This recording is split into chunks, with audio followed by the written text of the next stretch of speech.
Salut les amis, salut tout le monde et surtout bienvenue une fois de plus sur votre chaîne d'information préférée, La Pitiata.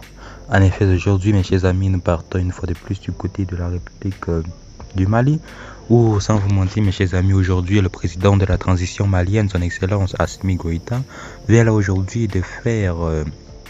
vraiment de frapper un coup fort en Côte d'Ivoire, notamment suite à cette affaire de 49 soldats ivoiriens détenus au Mali. En effet, mes chers amis, le président de la transition malienne, son excellence Assimi Goïta, a décidé de rendre visite à l'homme le plus puissant au monde, comme vous l'avez très bien vu sur la miniature de la vidéo. Pour Assimi Goïta, cette rencontre serait pour que cet homme puissant puisse bien sûr l'aider, notamment dans cette affaire de 49 soldats ivoiriens qui met vraiment beaucoup les deux pays dans la palabre totale.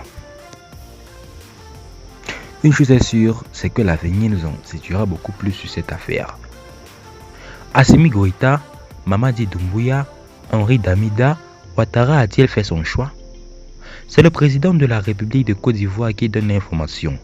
Le lieutenant-colonel Paul-Henri Damida, le chef de la transition burkinabé, va se rendre à Abidjan le lundi 5 septembre 2022 pour une visite d'amitié et de travail.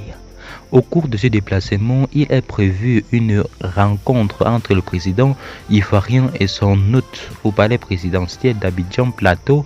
Les deux chefs d'État animeront conjointement un point de presse après leur tête-à-tête. Mes chers amis, là sans vous mentir, la situation ne cesserait de se compliquer entre les deux pays. Mais une chose est sûre, c'est que l'avenir nous en situera beaucoup plus sur cette affaire. En se déplaçant bien sûr est le premier du lieutenant-colonel Damida au pouvoir au Burkina Faso depuis début janvier 2022. À la suite d'un renversement militaire, il dirige une transition dans le pays des hommes intègres.